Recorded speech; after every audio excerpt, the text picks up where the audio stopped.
14వ అధ్యాయం ఒకసారి అందరం కూడా కలిసి తీద్దాం. యోహాను సువార్త 14వ అధ్యాయం. John chapter 14 verse 6.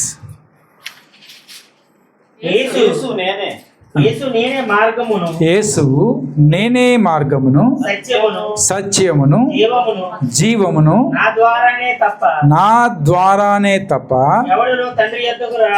ఎవడును తండ్రి యొద్దకి రాడు. ప్రార్థన చేసుకుందాం. వాక్య స్వరూపి యేసయ్య, వందనాలు, స్తోత్రాలు. ఆశ్చర్యకరుడివి, అద్భుతకరుడివి తండ్రి. ఈ యొక్క గొప్ప సమయాన్ని మీరు మాకు అనుగ్రహించినందుకు నీకు వందనాలు, స్తోత్రాలు. నీ వాక్యమును ధ్యానం చేసుకుంటూ ఉండగా ఇదిగో అల్పుణ్ణి, అయోగ్యుణ్ణి నన్ను సిలువ చాటును మరుగుపరుచుకోండి యేసయ్య. మీరు మాట్లాడండి. మీ యొక్క స్వరమును బిడ్డలకి వినిపింప చేయమని వేడుకొంచున్నా. మీరు మాట్లాడితే మా బ్రతుకులు మారుతాయి, మేము కట్టబడతాం. వాక్యం వింటున్నటువంటి ప్రతి ఒక్క బిడ్డను కూడా మీరు జ్ఞాపకం చేసుకోండి, వాళ్ళ యొక్క హృదయాలు సిద్ధపరచమని వేడుకొంచున్నా. దున్నినటువంటి నేలలో విత్తబడిన విత్తనము వలె నీ వాక్యం మా హృదయంలో విత్తబడి 30, 60, 100 వృద్ధి చెందే భాగ్యాన్ని మీరు మాకు దయచేయమని వేడుకొంచున్నా. ఈ యొక్క వాక్య ధ్యానం అంతట్లో మీరు మాకు తోడుగా ఉండి మమ్మల్ని బలపరచమని యేసు నామమున ప్రార్థించి వేడుకొంచున్నాము తండ్రి, ఆమేన్. హల్లెలూయా. సరే, గడిచిన వారాల్లో మనము ఒక సిరీస్ ధ్యానం చేసుకుంటూ ఉన్నాం. ఏంటో సిరీస్ అంటే, యేసుక్రీస్తు ప్రభులు వారు యోహాను సువార్తలో నేనే అని ఆయన చెప్పినటువంటి వాక్య భాగాలు ధ్యానం చేసుకుంటూ ఉన్నాం. యోహాను సువార్త 6:35 ఆయన అంటున్నారు, జీవాహారము నేనే. యోహాను సువార్త 8:12 ప్రభులు వారు అంటున్నారు, నేను లోకమునకు వెలుగును. యోహాను సువార్త 10వ అధ్యాయము 9వ వచనంలో ప్రభు అంటున్నారు, నేనే ద్వారమును. యోహాను సువార్త 10వ అధ్యాయము 11వ వచనంలో నేను గొర్రెలకు మంచి కాపరిని. యోహాను సువార్త 11వ అధ్యాయము 25, 26 వచనాల్లో పునరుద్ధానమును జీవమును నేనే. ఈరోజు మనము ధ్యానం చేసుకోబోయే మాట, 6వ మాట, యోహాను సువార్త 14వ అధ్యాయము 6వ వచనంలో ప్రభులు వారు అంటున్నారు కదా, నేనే మార్గమును సత్యమును జీవమును. హల్లెలూయా. ఇప్పుడు ప్రభు పలుకుతున్నటువంటి మాటను మనం ధ్యానం చేసుకోబోతూ ఉన్నాం. యేసుక్రీస్తు ప్రభులు వారు చెప్పినటువంటి మాట ఇది. అంటున్నారు కదా, ఐ ఆమ్ ద ట్రూత్, నేనే సత్యాన్ని. ఐ ఆమ్ ద వే, నేనే మార్గము. ఐ ఆమ్ ద లైఫ్, నేనే జీవాన్ని. ఈ మూడు కూడా ఎవరిలో ఉన్నాయి? ఇప్పుడు యేసు ప్రభు వారిలో ఉన్నాయి. దైవ గ్రంథంలో యోహాను సువార్తలో 2 మాటల్ని బంగారపు వచనాలు అని చెప్పి పిలుస్తారు. ఏం వచనాలు? బంగారం లాంటి వచనాలట. వజ్రం అనుకోండి, వైడూర్యం అనుకోండి. ఒక మాట యోహాను సువార్త 3వ అధ్యాయము 16వ వచనం, దేవుడు లోకమును ఎంతగానో ప్రేమించెను కాగా తన అద్వితీయ కుమారునిగా పుట్టిన వాని యందు ప్రతి వాడును నిత్య జీవం పొందినట్లు ఆయనను అనుగ్రహించెను. ఈ 2 మాటలు జాగ్రత్తగా మనం గుర్తుపెట్టుకోవాలి, బైహార్ట్ చేసేసుకోవాలి. మొదటి మాట, దేవుడు లోకాన్ని ఎంతగానో ప్రేమించాడట. ఎందుకయ్యా మా మీద నీకు అంత ప్రేమ అంటే, ఆయన మనల్ని ఆయన సారూప్యంలో చేసుకున్నాడు కాబట్టి. మన బిడ్డలు తప్పు చేస్తే మనం ఏదో కొద్ది కోప్పడతాం, కానీ వాళ్ళని శిక్షించాలని, వాళ్ళని ఏదో బాధ పెట్టాలని ఎప్పుడు కూడా ప్రయత్నం చేయం. ఎందుకంటే వాళ్ళు మన బిడ్డలు కాబట్టి. దేవుడు ఎందుకు లోకాన్ని అంతగా ప్రేమించాడు అంటే, ఆయన సారూప్యంలో ఆయన చిత్తానుసారంగా ఈ లోకాన్ని చేశాడు కాబట్టి, చేసుకున్నాడు కాబట్టి, ఉండాలని ఆశపడుతూ ఉన్నాడు కాబట్టి. ఆయన్ని ఎవరైతే ఆశ్రయించి ఉంటారో, ఆయన్ని ఎంతమంది అయితే విశ్వసిస్తారో వారందరికీ కూడా దేవుడు నిత్య జీవాన్ని అనుగ్రహించాడు. ఇది మొట్టమొదటి మాట, యోహాను సువార్త 3:16. రెండో మాట మనం చదువుకున్నప్పుడు 14వ అధ్యాయము 6వ వచనంలో ప్రభు అంటున్నారు, నేనే మార్గమును సత్యమును జీవమును, నా ద్వారా తప్ప ఎవడునూ కూడా ఎక్కడికి వెళ్ళలేడు, తండ్రి వద్దకి రాడు. పరలోకం వెళ్ళాలి, తండ్రి అయిన దేవుణ్ణి చూడాలి, తండ్రితో మనం ఉండాలి అంటే ఎవరితో మనం ఉండాలి ఇక్కడ ఈ లోకంలో అంటే క్రీస్తుతో ఉండాలి. ఆయనే మార్గంగా ఉన్నాడు, ఆయన ద్వారానే మనం పరలోకం చేరగలం. అయితే యోహాను సువార్త 14వ అధ్యాయానికి ముందు ఉన్నటువంటి అధ్యాయము 13వ అధ్యాయంలో యేసుక్రీస్తు ప్రభులు వారు తన యొక్క శిష్యులందరినీ పిలిచి విందు చేస్తూ ఉన్నారు. ఏం చేస్తున్నారు? విందు. అంటే అది పస్కా సమయము, పస్కా విందు జరుగుతూ ఉంది. ఆ పస్కా సమయంలోనే శిష్యులందరితో ప్రభు అంటూ ఉన్నారు కదా, నేను ఇక మిమ్మల్ని విడిచి వెళ్ళవలసిన సమయం ఆసన్నమైనది అని చెప్పి ఎవరో చెప్తున్నారు? శిష్యులు. ఎందుకంటే మెంటలీ అంటే మానసికంగా వారిని స్థిరపరుస్తూ ఉన్నారు. ఏం చేస్తున్నారు? వాళ్ళని స్థిరపరుస్తూ ఉన్నారు. మీరు ఇంకా ధైర్యంగా ఉండాలి, ఒకరినొకరు ప్రేమించుకోవాలి, ఒకరికొకరు సహాయం చేసుకోవాలి, ఒకరి పాదాలు ఒకరు కడుక్కోవాలి, మీరు ఒకరికొకరికి తోడ్పాటుగా ఉండాలి. ఎందుకంటే నేను వెళ్ళిపోయే సమయం ఆసన్నమైనది. ఎంతకాలం నేనున్నాను మీ మధ్యలో, పర్వాలేదు, మీరేం కొట్టుకున్నా తిట్టుకున్నా నేనున్నాను కాబట్టి సరిపోయింది. ఇంకా నేను ఉండలేను కాబట్టి ఇప్పుడు మీలో ఏం కలగాలి అంటే ఆ ప్రేమ ఉండాలి, మీలో ఆ ఐక్యత ఉండాలి అని చెప్పి ప్రభువు ఆ చివరి పస్కా విందులో శిష్యులందరితో కూడా ఆయన మాట్లాడుతూ ఉన్నారు. మన గృహాల్లో కూడా చూడండి, మానవ జీవితాల్లో కూడా ఎవరైనా పెద్దవారు నిద్రించబోయే ముందు వాళ్ళకి తెలుస్తాయట. కాబట్టి వాళ్ళు ఏం చేస్తారంటే పిల్లలందరినీ పిలుస్తారు, అన్నదమ్ముల అక్కచెల్లిని అందరినీ పిలిచి వాళ్ళకేం చెప్తారంటే, అరే మీరు ఇంకా పోట్లాడుకోవద్దు, ఒకరినొకరు కొట్టుకోవద్దు, నీకు ఇవ్వాల్సిన ఆస్తి ఇది, నీకు ఇచ్చే ఆస్తి ఇది, తర్వాత మీరు ఈ ఆస్తి గురించి పోట్లాడుకోవద్దని జాగ్రత్తలు చెప్తారు. ఎందుకంటే ఇంకా వాళ్ళు ఈ లోకాన్ని విడిచి వెళ్ళిపోయే సమయం ఆసన్నమైనది. ప్రభువుల వారు కూడా అదేవిధంగా శిష్యులందరినీ పిలిచి ఆయన చెప్తూ ఉన్నాడు, శిష్యులారా, ఆఖరి దినాలయ్యా, నేను ఇంకా 1-2 రోజుల్లో నేను సిలువకు అప్పగించబడుతూ ఉన్నా, నాకు ఒత్తిడి పెరిగిపోతూ ఉంది. పస్కా తర్వాత నేను ఆ యొక్క గెత్సెమనే తోటకి వెళ్ళాల్సి వస్తుంది, అక్కడ ప్రార్థన చేసుకోవాల్సి వస్తుంది. కాబట్టి మీరందరూ కూడా ఇప్పుడు ఐక్యంగా ఉండండి, ప్రేమగా ఉండండి అని చెప్పి శిష్యుల్ని సిద్ధపరుస్తూ ఉన్నారు. అయితే ఇద్దరు శిష్యులు 2 ప్రశ్నలు అడిగారు యేసుక్రీస్తు ప్రభుల వారిని. అదే అధ్యాయం 14వ అధ్యాయంలోనే 5వ వచనం ఒకసారి చూద్దామా? అందుకు తోమా, ప్రభువా, ఎక్కడికి వెళుచున్నావో మాకు తెలియదే, ఆ మార్గం ఎలాగూ తెలియను అని చెప్పి ఎవరిని అడుగుతున్నారు? యేసుక్రీస్తు. ప్రభు చెప్పింది ఏంటి వాళ్ళకి? నేను వెళ్ళిపోతున్నాను అన్నారు. ఏమన్నారు? నేను వెళ్ళిపోతున్నాను, సమయం అయిపోయింది. అయితే నువ్వు ఏ మార్గంలో వెళ్తున్నావు మాకు తెలియదే, ఆ మార్గం ఏంటి చెప్పు అని చెప్పి ఎవరు అడిగారు? మొదటిగా తోమా అడుగుతూ ఉన్నాడు. తర్వాత వచనాల్లో 8వ వచనం ఒకసారి చూడండి. 8వ వచనం. అప్పుడు ఫిలిప్పు, ప్రభువా, తండ్రిని మాకు కనపరచుము, మాకు అంతే చాలునని ఆయనతో చెప్పగా. 2 ప్రశ్నలు వచ్చినాయి ప్రభుల వారి దగ్గరికి. మొదటి ప్రశ్నకి కారణం ఏంటంటే, ప్రభు నేను వెళ్ళిపోతున్నాను అన్నారు. దాన్ని బట్టి తోమ అడుగుతున్నాడు, నువ్వు ఎక్కడికి వెళ్తున్నావు అని. ప్రభు అంటూ ఉన్నారు, నేనే మార్గము, సత్యము, జీవము, నా ద్వారా తప్పితే ఎవరు తండ్రి వద్దకి రారు. మీరు నన్ను ఎరిగి ఉంటే తండ్రిని ఎరిగి ఉన్నట్లే ఇప్పటి నుండి మీరు ఆయన ఎరుగుదురు, ఆయనను చూచి ఉన్నారని చెప్పినప్పుడు ఫిలిప్పు మరో ప్రశ్న వేస్తున్నాడు, ప్రభువా, తండ్రిని మాకు కనపరచుము. 2 ప్రశ్నలు. ఇద్దరు శిష్యులు వేరువేరు విషయాల గురించి ప్రభువుని అడుగుతూ ఉన్నారు. అయితే ఇక్కడ ప్రభు మొదటగా చెప్పిన మాట, నేనే సత్యము, మార్గము, సత్యము, జీవము అన్నారు. తర్వాత నన్ను చూస్తే తండ్రిని చూసినట్లే. ఈ 2 ప్రశ్నలకి 2 సమాధానాలు ప్రభు ఇక్కడ ఇచ్చినట్లుగా ఈ అధ్యాయంలో మనకు కనపడుతూ ఉన్నాయి. అడిగిన ప్రశ్న, ప్రభు చెప్పినటువంటి సమాధానం.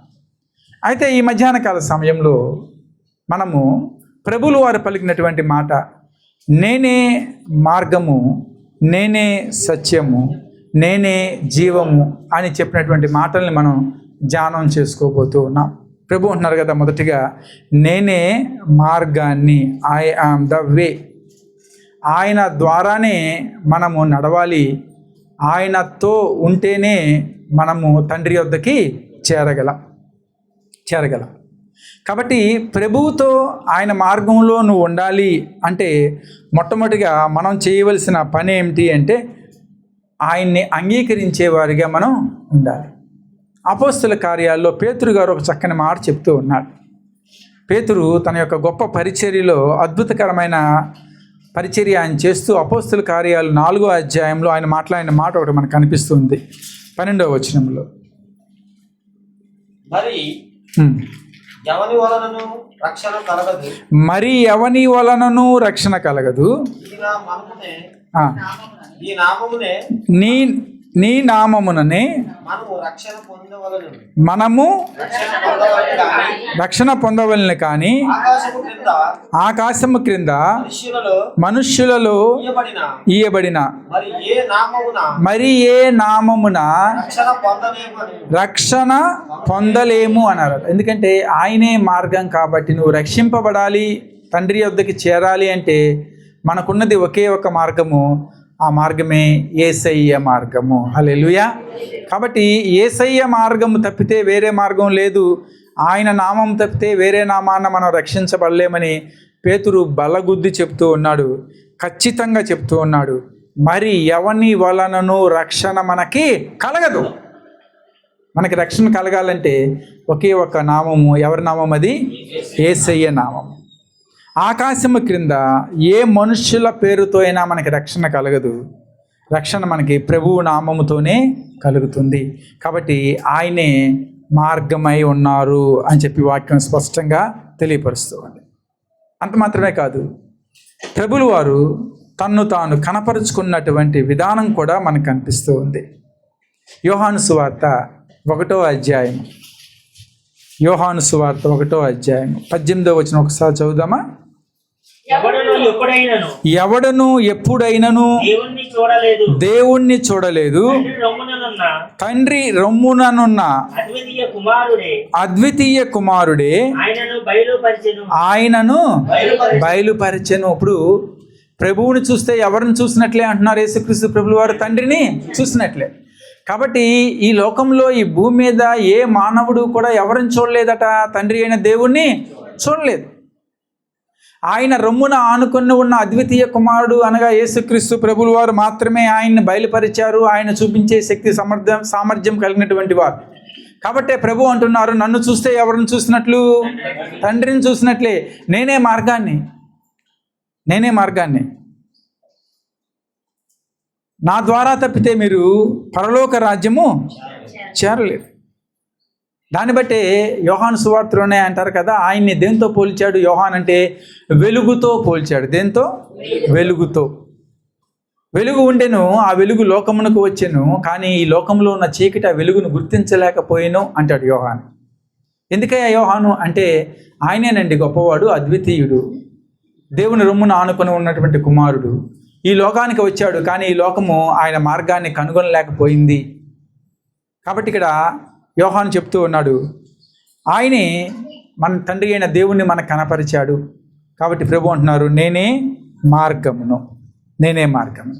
ప్రభు ఎలాంటి మార్గము మనకి ఏర్పరిచారంటే ప్రతిష్ఠిత మార్గాన్ని ఆయన ఏర్పరిచారు. ఎలాంటి మార్గము? ప్రతిష్ఠిత మార్గము. ఈ పదాలు మనం జ్ఞాపకం పెట్టేసుకోవాలి. ఎందుకంటే పాత నిబంధనలో ఇశ్రాయేలీయులు ఏదైనా పాపం చేసినప్పుడు పాప పరిహారార్థ బలి ఇస్తారు. ఏమిస్తారు? పాప పరిహారార్థ బలి. పాప పరిహారార్థ బలి ఎప్పుడు ఇస్తారు అంటే వాళ్ళ పండుగల సమయంలో సంవత్సరానికి ఒక్కసారి ఒక గొర్రెపిల్లని యెరూషలేము దేవాలయంలోకి తీసుకుని వెళ్తారు. అక్కడ ఉండే ప్రధాన యాజకుడు తన యొక్క చెయ్యి ఆ గొర్రెపిల్ల తల మీద పెట్టి, ఇదిగో ఈ కుటుంబంలో ఈ జనములో ఉన్నటువంటి పాపమంతా కూడా దేని మీద పెడుతున్నాను? గొర్రెపిల్ల మీద పెడుతున్నాను అని చెప్పి పెట్టేసి ఆ గొర్రెపిల్లని బలిచ్చేవాళ్ళు. కాబట్టి ఏమైంది? ఇప్పుడు వాళ్ళ పాపం పోయింది. మరి వచ్చే సంవత్సరం మరి ఇంకో గొర్రెపిల్లని తీసుకొని రావాలి, తర్వాత సంవత్సరం ఇంకో గొర్రెపిల్ల. అంటే ప్రతి సంవత్సరం కూడా క్రమముగా నువ్వు గొర్రెపిల్లని బలి ఇవ్వాల్సిందే. ఎందుకంటే నీ పాపం పోవాలి. ఈ సంవత్సరం అంతా పాపం చేసేవాడు సంవత్సరం ఆఖరిని వచ్చి గొర్రెపిల్ల బలి ఇచ్చేవాడు, పాపం పోయేది. మళ్ళీ తిరిగి ఎక్కడికి వెళ్ళిపోతున్నాడు? పాపంలోకి వెళ్ళిపోతున్నాడు. కానీ దేవుడు ఆయన ఏర్పరిచిన మార్గం ఎలాంటిదంటే ప్రతిష్ఠించబడినటువంటి మార్గము, అద్భుతకరమైనటువంటి మార్గం. హెబ్రీ పత్రికలో ఒక మాట రాయబడి ఉంది. హెబ్రీ పత్రిక 10వ అధ్యాయం, హెబ్రీ పత్రిక 10వ అధ్యాయము 19-20 వచనాలు సహాయం చేయండి. సహోదరులారా, సహోదరులారా, యేసు మనకు ప్రతిష్ఠించిన మార్గమున యేసు మన కొరకు ప్రతిష్ఠించిన మార్గమున అనగా నూతనమైనదియు నూతనమైనదియు జీవము గలదియు ఆయన శరీరమును తెర ద్వారా ఏర్పరచబడినదియునైనా మార్గమున ఆయన రక్తము వల్ల పరిశుద్ధ స్థలమునందు ప్రవేశించుటకు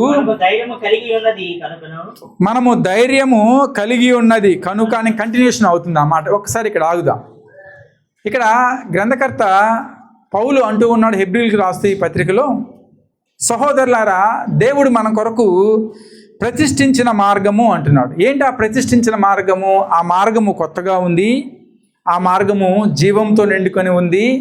ఆ మార్గము ఎలా ఏర్పడిందంటే ఆయన శరీరమును తెర చిరగటము ద్వారా ఏర్పడింది అంటున్నాడు.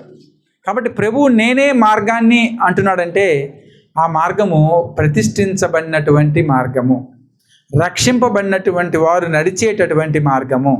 ఆ మార్గములో జీవమున్నది, ఆ మార్గములో సత్యం ఉన్నది, ఆ మార్గము నూతనమైనది, ఆ మార్గము ప్రభు యొక్క శరీరం అనే తెర చిరగటము ద్వారా ఏర్పడింది. మీకు జ్ఞాపకం ఉందా? యేసుక్రీస్తు ప్రభుల వారు శిలువ మీద ప్రాణం పెట్టినప్పుడు మనకి లేఖనాల్లో వాక్యం అంటుంది, అప్పుడు భూకంపం వచ్చిందట, భూమి దద్దరిల్లింది, సమాధులు తెరవబడ్డాయి, దేవాలయము కంపించింది, దేవాలయంలో ఉండేటటువంటి తెర కింద నుంచి పైకి చిరిగిపోయింది అని చెప్పి వాక్యం ఉంటుంది. దేవాలయంలో తెర చరిత్రకారులు చెప్పేది అది 4 అంగుళాల వెడల్పు ఉంటుందట. అంటే కనీసం ఇంత మందంగా ఉంటుంది తెర. సహజంగా మనుషులు చింపడం దాన్ని అసాధ్యం. అయితే అక్కడ భూమి కంపించినప్పుడు ఆ ప్రకంపన వలన ఏమైందంటే 2గా ఇట్లా విడిపోవటం వల్ల తెర కింద నుంచి పైకి చినిగిపోయింది. ఎక్కడిది ఈ తెర అంటే ఈ తెర అతి పరిశుద్ధ స్థలానికి మధ్యలో ఉండేటటువంటి తెర. అంటే అలనాడు సొలొమోను కట్టిన దేవాలయమైనా, దావీదు కట్టినటువంటి గుడారమైనా, మోషే నిర్మించినటువంటి దేవుని మందిరమైనా, దేవుని గుడారమైనా సరే ఎలా ఉండేది? 3 భాగాలుగా అతి పరిశుద్ధ స్థలము, ఆవరణము అని ఉండేది. యాజకులు ఎక్కడి దాకా ప్రవేశించగలరు అంటే పరిశుద్ధ స్థలం వరకు మాత్రమే వెళ్ళగలరు. అతి పరిశుద్ధ స్థలము అనగా దేవుని దగ్గరికి, దేవుని మందసం ఉన్న చోటకి, దేవుని యొక్క ప్రసన్నత సంచరించే స్థలానికి, కెరూబులు ఉండే స్థలానికి, ప్రభుదూత మాట్లాడే స్థలానికి ఎవరు పడితే వాళ్ళు వెళ్ళటానికి వీల్లేదు. ఎవరు వెళ్ళగలరు? ప్రధాన యాజకుడు మాత్రమే. అది కూడా సంవత్సరానికి ఒక్కసారి ప్రధాన యాజకుడు వీరి పాపాలమంతా కూడా ఆయన రక్తాన్ని తీసుకుని వెళ్ళి అక్కడ ప్రోక్షించేవాడట, దాని చుట్టూ చల్లేవాడు ఇశ్రాయేలీయుల పాపం పోవటం కోసం. మధ్యలో ఈ తెర ఉండేది, ఈ తెర దాటి అవతలకి వెళ్ళటానికి వీళ్ళే. ఇంకొక మాట, ప్రధాన యాజకులు లోపలికి పరిచర్యకి వెళ్ళేటప్పుడు వాళ్ళ నడుంకి ఒక తాడు కట్టి బయట పట్టుకుని ఉంచునేవాళ్ళు. దేనికి తాడు కట్టేవాళ్ళు? నడుంకి. ఎందుకంటే కొన్నిసార్లు వీళ్ళు చేయకూడని పని ఏదైనా చేసి దేవుని సన్నిధిలో నిలబడినట్లయితే దేవుని యొక్క అగ్నిని దహించేసేది. కాబట్టి ఆ బొముకల్ని వెనక లాగటానికి తాడు కట్టేవాళ్ళు. ఎక్కువసేపు రాకపోయినా కానీ వీళ్ళు బయట కంగారు పడుతూ ఉండేవాళ్ళు. మీకు జ్ఞాపకం ఉందా ఎలిజబెత్ జకరియా స్టోరీ? లూకాసు వార్త. జకరియా లోపలికి వెళ్ళి చాలాసేపు రాలా బయటికి. బయట ఉన్న వాళ్ళు కంగారు పడిపోతున్నారు, ఏదో జరుగుతుంది లోపల, ఏదో జరుగుతుంది లోపల అని. బయట ఉన్న వాళ్ళకి అర్థం కావట్లేదు ఏం జరుగుతుందో లోపల అని. భయం వచ్చేసింది బయట ఉన్న వాళ్ళకి.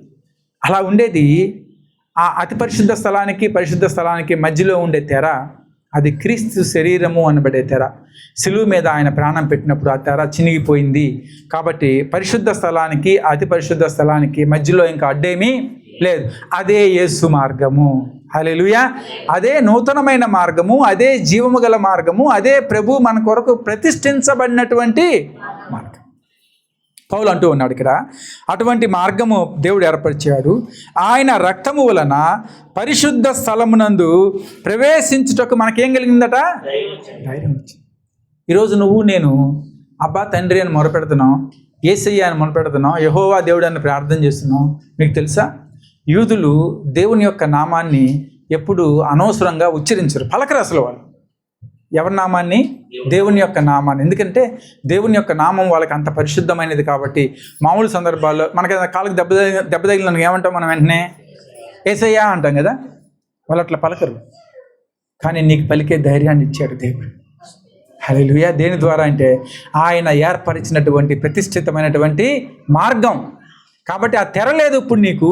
కాబట్టి నువ్వేమన్నా దేవుడిని ప్రార్థన చేస్తున్నావు, అబ్బా తండ్రి అని నువ్వేం మొరపెడుతున్నావు.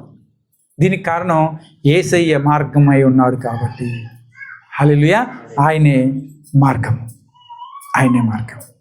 రెండో విషయము ఇంకా చాలా మాటలు ఉన్నాయి, మనకి సమయం ఉండదు. రెండో మాట ఏంటి? ఆయనే సత్యం. ఆయన ఏమయ్యాడు ఇప్పుడు? సత్యము. He is the truth. Okay, what is the truth? మీకు జ్ఞాపకం ఉందా? పిలాతు దగ్గరికి యేసుక్రీస్తు ప్రభు వెళ్ళినప్పుడు పిలాతు యేసుక్రీస్తు ప్రభువుని ఆయన పైకి రమ్మంటాడు. పిలాతు పైన ఉన్నప్పుడు ప్రభు మెట్లెక్కి ఆయనతో పాటు ఒక మందిరంలోకి పక్కన రూమ్లోకి తీసుకువెళ్తాడు. ఎవరిని? యేసుక్రీస్తు ప్రభు. తీసుకువెళ్ళి ప్రభువుని అక్కడ అడుగుతూ ఉంటాడు కొన్ని ప్రశ్నలు. ఏమంటే, యూదుల రాజు నువ్వే, నిజం చెప్పరా బాబా? ఎందుకంటే నిన్ను రక్షించే హక్కు నాకుంది, నిన్ను శిక్షించే హక్కు నాకుంది అని చెప్పి మాట్లాడటానికి పైకి తీసుకువెళ్తాడు. మాట్లాడుతూ ఉంటాడు. పిలాతు గవర్నర్గా ఉన్నాడు. పిలాతు భార్య యేసుక్రీస్తు ప్రభు మీద విశ్వాసం ఉన్నటువంటి స్త్రీ. పిలాతు ఎప్పుడైతే ప్రభువుని పిలిచాడో వాళ్ళిద్దరి మధ్య కాన్వర్సేషన్ జరుగుతూ ఉన్నప్పుడు ప్రభు ఒక మాట అంటారు. ఒకసారి మనం యోహాను సువార్తలోనే 18వ అధ్యాయంలోకి వెళ్దాం. 18వ అధ్యాయం 38వ వచనం నుంచి. సత్యమును గూర్చి పర్లేదు నాన్న, పర్వాలేదు. 37 ఎట్లా చదివినా పర్లేదు. నేను మొదటి నుంచి అందుకు పిలాతు నీవు రాజువా అని ఆయనను అడుగా, నువ్వు అన్నట్టు నేను రాజునే. జాగ్రత్తగా వినాలి. నేను రాజునే. సత్యమును గూర్చి సాక్ష్యం ఇచ్చుటకు. జాగ్రత్తగా వినాలి. దేనికోసం పుట్టాడట యేసుక్రీస్తు ప్రభులు వారు?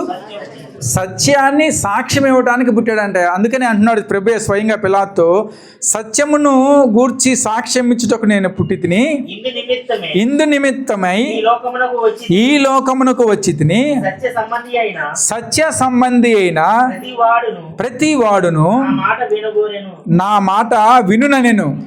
అందుకు పిలాతు. ఇప్పుడు చూడండి, ప్రభు అన్నారు, అవును నేను పరలోకం నుంచి వచ్చిందే సత్యాన్ని చూపించడానికి, సత్యాన్ని తెలియపరచడానికి అని పలికినప్పుడు పిలాతు అడుగుతున్నాడు ఏమని? అందుకు పిలాతు సత్యమనగా ఏమిటి అని ఆయనతో చెప్పాను. దీనికంటే ఆయన అడిగారట. ఏమని అడిగాడు Pilate? What is the truth? సత్యం అంటే ఏంటి? ప్రభు ఏమంటున్నారు? సత్యమును గూర్చి సాక్ష్యం ఇవ్వడానికి నేను వచ్చాను, అందు నిమిత్తమే నేను ఈ లోకానికి వచ్చింది అని చెప్పినప్పుడు పిలాతు అడుగుతున్నాడు, సత్యం అంటే ఏమిటి? ఈరోజు మనం కూడా విశ్వాసులుగా చాలా సంవత్సరాల నుంచి మనం క్రైస్తవులుగా ఉండవచ్చు, చాలా సంవత్సరాల నుంచి విశ్వాసంలో ఉండవచ్చు, చాలా సంవత్సరాలు మనము దేవుని యొక్క వాక్యాన్ని చదువుతూ ఉండవచ్చు. ఈ 3 మాటల్లో ఉన్న ఆంతర్యాన్ని బాగా అలవాటు చేసుకోవాలి, మన హృదయంలోకి తీసుకోవాలి. మొదటి మాట, ఆయన మార్గము ఎలా మార్గం అయ్యాడో కొన్ని విషయాలు నేను మీకు చెప్పాను. రెండవది, ఆయనే సత్యం. ప్రభు అంటున్నారు, సత్యమును గురించి సాక్ష్యం ఇవ్వటానికి నేను వచ్చాను అని అన్నప్పుడు పిలాతు అడుగుతున్నాడు, నాకు ముందు సత్యం అంటే ఏమిటో చెప్పు. సత్యం ఏంటి నాకు చెప్పు. సత్యం ఏంటో నాకు తెలియదు అని చెప్పి పిలాతు అడుగుతూ ఉన్నాడు. సరే, ఇప్పుడు యేసయ్య ఎలా సత్యవంతుడయ్యాడు, ఎలా సత్యంగా నిరూపించబడ్డాడో చూద్దాం. మొదటిగా, సత్యము అంటే అర్థం ఏంటి? నిజం మాట్లాడతాం. నిజమైనది ఏమంటాం? దాన్ని సత్యము అంటే. ఇంకో రకంగా వాస్తవమైనది, అసలైనది, దాచబడనిది. అంటే దాంట్లో దాపరికాలు ఏమీ లేవు, యథార్థంగా ఉంటుంది, అసలైనది ఉంటుంది, నిజమైనది ఉంటుంది. దాన్ని ఏమని పిలుస్తాం మనం? సత్యము అని పిలుస్తాం. ఇప్పుడు దేవుడు సత్యాన్ని సాక్ష్యముగా ఇవ్వటానికి నేను లోకానికి వచ్చాను అని చెప్పి ప్రభువు అంటూ ఉన్నారు. ఎందుకంటే ఆయనే సత్యాన్ని మనకి పరిచయం చేశాడట. ఎవరు?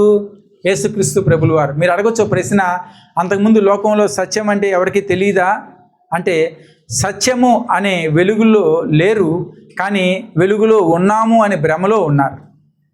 జాగ్రత్తగా ఉన్నారు. సత్యము అనే వెలుగులో లేరు, వెలుగులో ఉన్నామనే భ్రమలో ఉండిపోయారు.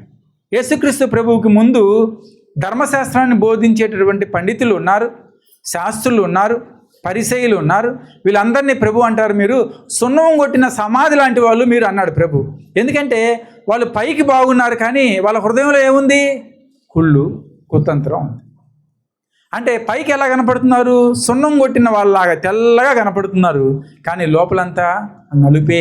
అంటే సత్యంలో ఉన్నాం అని చెప్పి అనుకుంటున్నారు, కానీ వాళ్ళలో సత్యం అనేది లేదు. నికోదేము అనే ఒక బైబిల్ కాలేజ్ ప్రిన్సిపాల్ గురించి నేను పదే చెప్పాను. మీరు ఎక్కడ బుక్స్ చదివితే మీకు తెలియపరుస్తాను. ఈయన అర్ధరాత్రి పూటలు ఎవరిని కలవడానికి వచ్చాడు? యేసుక్రీస్తు ప్రభువుని కలవడానికి వచ్చాడు.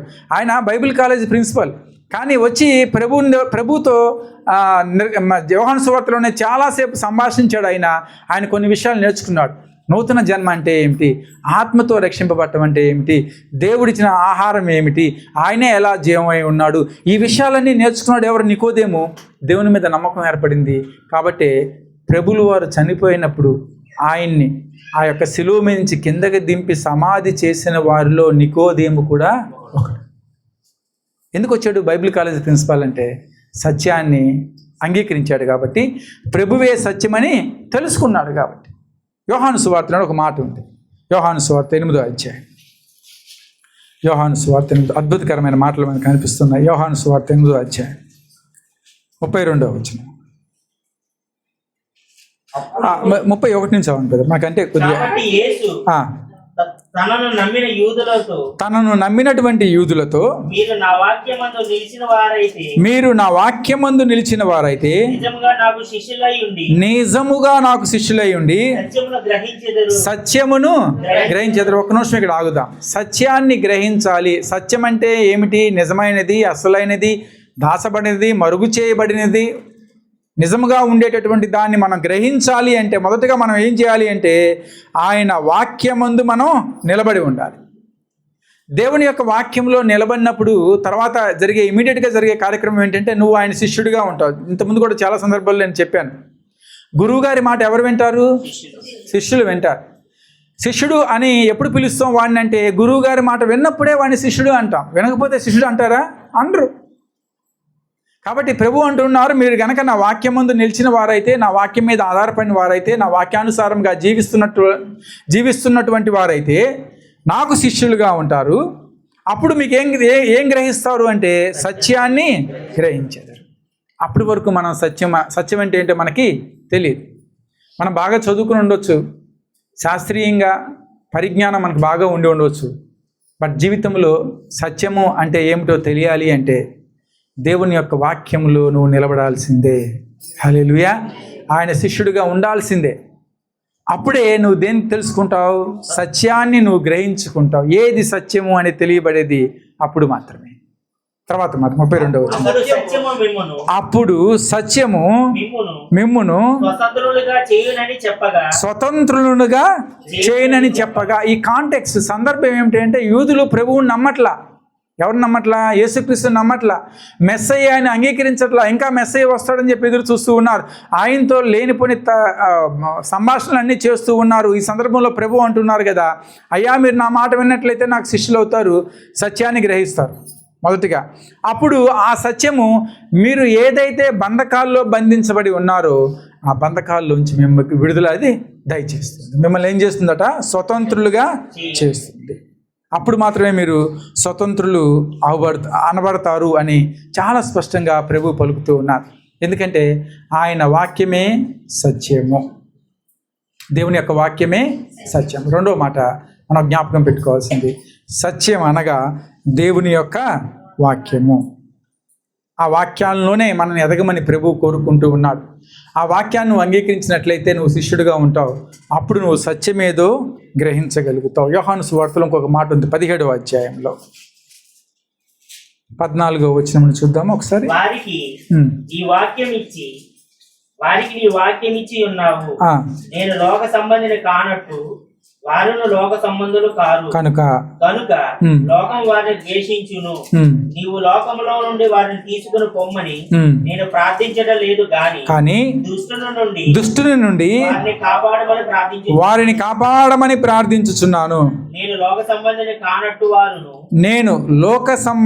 కానట్టు వారును లోక సంబంధులు కారు. సత్యమందు వారిని ప్రతిష్ఠ చేయము. నీ వాక్యమే అందరం చూద్దామా? నీ వాక్యమే. ఇప్పుడు ఎవరైనా మనం ప్రశ్నిస్తే సత్యం అంటే అర్థం ఏంటి అంటే ఆత్మీయంగా క్రైస్తవులుగా, దేవుని నమ్ముకుని బిడ్డలుగా, విశ్వాసులుగా సత్యము అంటే దేవుని యొక్క వాక్యము. ఎవరైతే ఆ వాక్యాన్ని అంగీకరిస్తారో, గ్రహిస్తారో వాళ్ళు క్రీస్తు శిష్యులుగా ఉంటారు. ఎవరైతే క్రీస్తు శిష్యులుగా ఉంటారో వాళ్ళలో ఉన్నటువంటి సత్యము వారికి ఉన్నటువంటి బంధకాల నుంచి బయటికి తీసుకొని వస్తుంది. వారికి ఉన్నటువంటి చీకటిని తొలగించి వెలుగుని వారి జీవితాల్లో కలగజేస్తుంది. కాబట్టి ప్రభు దేవునికి తండ్రి అయిన దేవునికి ప్రార్థన చేస్తున్నాడు, నా తండ్రి ఇదిగో నా శిష్యులు, వారి గురించి నేను ప్రార్థన చేస్తున్నాను. వారు ఎక్కడ ప్రతిష్ఠ చేయమని ప్రార్థన చేస్తున్నాడంటే వీరిని సత్యమందు ప్రతిష్ఠ చేయి. సత్యమందు ప్రతిష్ఠ చేయటం అంటే వాక్యంలో ప్రతిష్ఠ చేయి. వాక్యంలో వీరిని నిలవబెట్టు. ఆ వాక్యమే వారికి స్వతంత్రాన్ని అనుగ్రహిస్తుంది. కాబట్టి దేవుని యొక్క వాక్యమే సత్యము. ఆ వాక్యమే మనల్ని స్వతంత్రులుగా చేస్తుంది. మనకున్న ప్రతి బంధకంలోంచి మనకి విడుదలని దయచేస్తుంది. కాబట్టి ప్రభు మాటని మనందరం అంగీకరించే వారిగా ఉండాలి. రెండో మాట ప్రభు పలుకుతున్న మాట, మొదటిగా నేనే మార్గమును, రెండవది నేనే సత్యమును. I am the truth. ఆయన వాక్యమే సత్యం. మూడో మాట నేనే జీవము.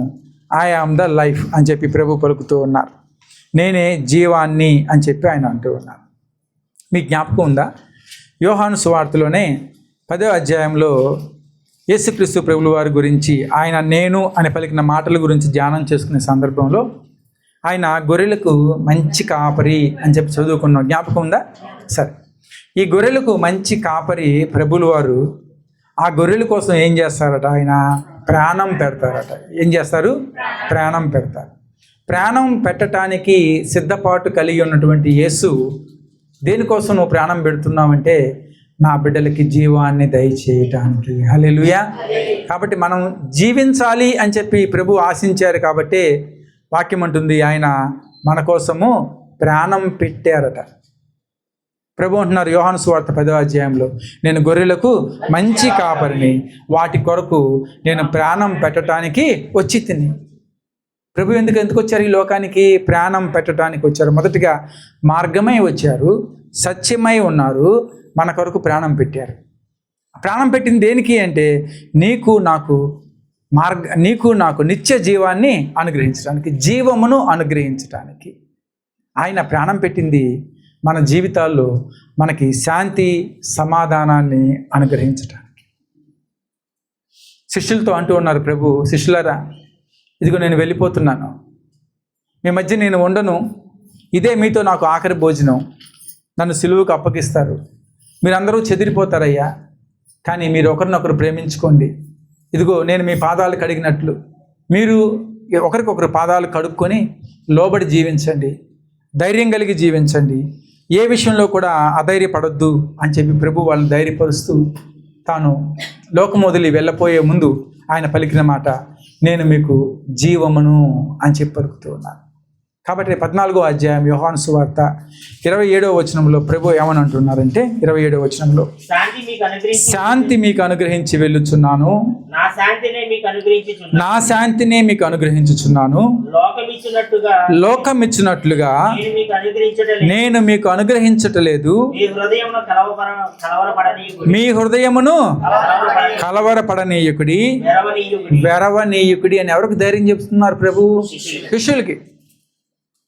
ఇప్పటి వరకు మనందరం కలిసి ఉన్నాం, కలిసి తిరుగుతున్నాం, కలిసి పరిచర్య చేసాం, కలిసి తిన్నాం.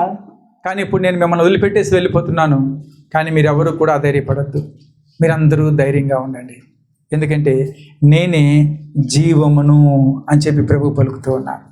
మీ హృదయానికి సమాధానమును శాంతిని కావలుగా ఉంచేవాడిని నేనే, మీకు శక్తిని బలమును అనుగ్రహించేవాడిని నేనే అని చెప్పి ప్రభు పలుకుతూ ఉన్నాను. ఫిలిప్పీలు రాసిన పత్రికలో పౌలు ఒక చక్కని మాట అంటాడు. ఫిలిప్పీలు రాసిన పత్రిక 4వ అధ్యాయము 6వ వచనం నుంచి 6 నుంచి 7 వచనాలు. దేనిని గూర్చి చింతింపకుడి కానీ ప్రతి విషయంలోనూ ప్రార్థనా విజ్ఞాపనముల చేత కృతజ్ఞతాపూర్వకముగా మీ విన్నపములు దేవునికి తెలియచేయడం. ఈడే వచ్చిన ప్రాముఖ్యమైనది. అప్పుడు సమస్త జ్ఞానమునకు మించిన దేవుని సమాధానము యేసుక్రీస్తు వలన మీ హృదయములకు మీ తలంపులకు కావలియుండును. హల్లెలూయా. నీ హృదయాలకి మీ తలంపులకి అంటే మీ ఆలోచనకు కూడా ఏది కావలి ఉంటుంది? దేవుడే కావలి ఉంటాడు. మీ హృదయంలో కలిగే ప్రతి ఆలోచనకి దేవుడే కావలిగా ఉంటాడు. ఆయనే సమాధానం ఇస్తాడు.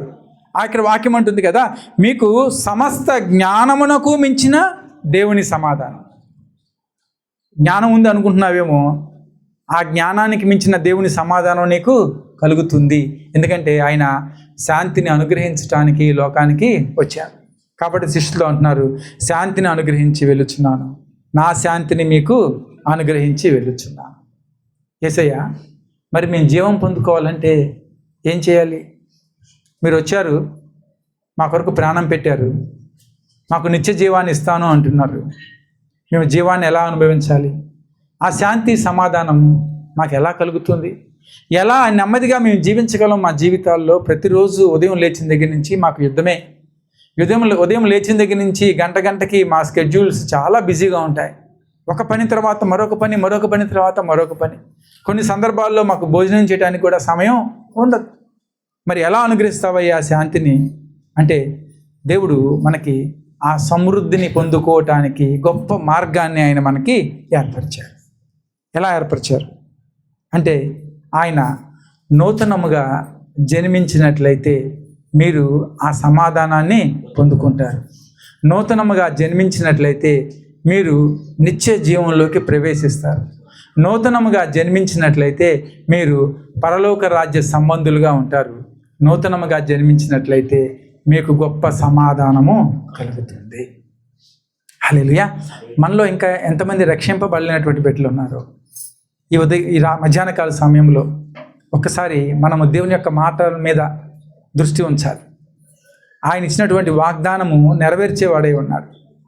జీవాన్ని ఇవ్వడానికి నేను వచ్చాను అంటూ ఉన్నాడు. నిత్య జీవాన్ని అనుగ్రహించడానికి నేను వచ్చాను. దానికి మనం చేయవలసిన పని యోహాను సువార్త 3వ అధ్యాయం. యోహాను సువార్త 3వ అధ్యాయం. నికోదేముతో ప్రభు పలికినటువంటి మాట, వాళ్ళ సంభాషణలో పలుకుతున్నటువంటి మాట.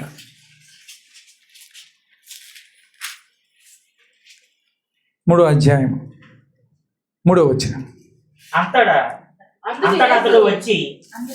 యోహాను 3:3. అందుకు యేసు అతనితో ఒకడు క్రొత్తగా జన్మించితేనే కానీ అతడు దేవుని రాజ్యమును చూడలేడని మీతో నిశ్చయముగా చెప్పుచున్నాను అని ప్రభు అంటుండే. ఎవరితో అంటున్నారు ఈ మాట? నికోదేముతో. అర్ధరాత్రి పూట వచ్చాడు, దాక్కుని వచ్చాడు. ప్రభుతో మాట్లాడుతున్నప్పుడు ప్రభు అంటున్నారు, ఇదిగో మీరు క్రొత్తగా జన్మించితే కానీ ఎక్కడ ప్రవేశించలేరు? దేవుని రాజ్యంలో. నిత్య జీవం ఎక్కడుంది నీకు? దేవుని రాజ్యంలో ఉంది. ఇప్పుడు ఆ దేవుని రాజ్యంలోకి నువ్వు వెళ్ళాలి అంటే నువ్వు ఏమవ్వాలి? మొదటిగా నూతనంగా జన్మించాలి, క్రొత్తగా జన్మించాలి. అప్పుడు నికోదేము అడుగుతాడు, క్రొత్తగా జన్మించడం అంటే ఏంటి? ముసలివాడు తల్లి గర్భంలోకి ఎలా ప్రవేశిస్తాడు, మరి ఎలాగ జన్మిస్తాడు అంటే 5వ వచనంలో ప్రభువులు సమాధానం ఇస్తూ ఉన్నారు. ఒకసారి చూసి, యేసు ఇట్లనెను, ఒకడు నీటి మూలముగాను ఆత్మ మూలముగాను జన్మించితేనే కానీ దేవుని యొక్క రాజ్యములో ప్రవేశింపలేడని నీతో ఎలా చెప్తున్నాడు ప్రభు? నిశ్చయముగా అంటే అర్థం ఏంటంటే ఇట్స్ మస్ట్. ఇంకా వేరే ఆల్టర్నేటివ్ ఏమీ లేదు. ప్రభువు నిశ్చయము అని చెప్పి ఏ మాట గురించి చెప్తున్నారంటే, ఎవరైతే నీటి మూలముగా ఆత్మ మూలముగా జన్మిస్తారో వారు మాత్రమే దేవుని రాజ్యంలో ప్రవేశిస్తారు అని చెప్పి చాలా స్పష్టంగా ప్రభువు చెప్తూ ఉన్నారు. అందుకని అంటున్నారు, నేనే జీవము. ఎవరైతే నన్ను అంగీకరిస్తారో, నన్ను ఒప్పుకుంటారో, నా మీద విశ్వాసం ఉంచుతారో, ఎవరైతే నీటి ద్వారా ఆత్మ ద్వారా జన్మిస్తారో వారందరూ క్రొత్తగా జన్మించబడినటువంటి వారు ఎక్కడికి ప్రవేశిస్తారని వాక్యం అంటుందంటే, నిత్య రాజ్యంలోకి వారంతా కూడా ప్రవేశిస్తారు. అదే మనకి నూతన జీవము, అదే మనకి క్రొత్త జన్మ. హల్లెలూయా. తీతు పత్రిక 3వ అధ్యాయం ఒక మాటను చదువుకొని మనం ముగింపులోకి వెళ్దాం. తీతు పత్రిక 3వ అధ్యాయము 5-6 వచనాలు చదవగలరా? మనము ఆ, నీతిని అనుసరించి ఉమ్. చేసిన క్రియల మూలముగా గాక మనము నీతిని అనుసరించి చేసిన క్రియల మూలంగా కాక తన కనికరమ చొప్పుననే తన కనికరం, ఎవరి కనికరం ఇది? తన కనికరం అంటే ప్రభు యొక్క కనికరం చొప్పుననే పునర్జన్మ సంబంధమైన స్నానము ద్వారాను పరిశుద్ధాత్మ మనకు నూతన స్వభావం కలుగు చేయుట ద్వారాను పరిశుద్ధాత్మ మనకి నూతన స్వభావం కలుగు చేయట ద్వారాను మనలను రక్షించెను. ఎలా రక్షించబడ్డావు అంటే నీ క్రియల వల్ల కాదు. నువ్వు ఎలా రక్షించబడ్డావు? నువ్వు చేసే మంచి కార్యాల వల్ల కాదు. నువ్వు ఎలా రక్షించబడ్డావు అంటే స్నానము ద్వారా. ఏ స్నానం అట అది? పరిశుద్ధాత్మ ద్వారా నువ్వు రక్షించబడ్డావు. కాబట్టి నువ్వు రక్షణలోకి, నూతన జీవితంలోకి నువ్వు ప్రవేశించాలి, నూతనంగా చేయబడాలి, నూతన పరచబడాలి అంటే ఒకే ఒక్క మార్గం మనకు ఉంది. ఏంటంటే అది ఆయనలో మనం ఉండాలి. అదే ప్రభు మనకిచ్చినటువంటి జీవమై ఉన్నది. కాబట్టి ప్రభువులు వారు ఇక్కడ 3 విషయాలు ఆయన చెప్తూ ఉన్నారు. మొదటిగా మనం దేవుణ్ణి ఎరిగిన వారిగా ఉండాలి, దేవుణ్ణి తెలుసుకున్న వారిగా ఉండాలి, దేవునితో నిలిచేవారిగా ఉండాలి. ఎందుకంటే ఆయనే మార్గమై ఉన్నారు. రెండవది, ఆయన వాక్యంలో స్థిరముగా నిలబడాలి, ఎందుకంటే ఆయన వాక్యమే సత్యమై ఉన్నది. మూడవది, ఆయనే జీవము. ఎప్పుడైతే నువ్వు రక్షించబడతావో, నూతనంగా జన్మించబడతావో అప్పుడే నువ్వు నూతన జీవితాన్ని పొందుకుంటావు. అప్పుడు ఆయన నీకు నూతన జీవమును దయచేస్తాడు. కాబట్టి ప్రభువుల వారు అంటున్నటువంటి మాట, నేనే మార్గము, నేనే సత్యము, నేనే జీవము. ఎప్పుడైతే మనం రక్షణ పొందుకుంటామో, బాప్తిజం తీసుకుంటామో, పరలోక రాజ్యంలో మనం ప్రవేశించగలం. నిత్య రాజ్యంలో మనందరము కూడా ఉండగలం. హల్లెలూయా. కొద్ది మాటలు దేవుడు మన వినికిడిలో దీవించి ఆశీర్వదించింది కాక ప్రార్థన చేసుకుని తల్ల వంచి కళ్ళు మూసుకున్నట్లయితే ఒక నిమిషం ప్రార్థన చేసుకొని మన తర్వాత కార్యక్రమంలోకి వెళ్దాం. పరిశుద్ధుడా యేసు, వందనాలు, స్తోత్రాలు.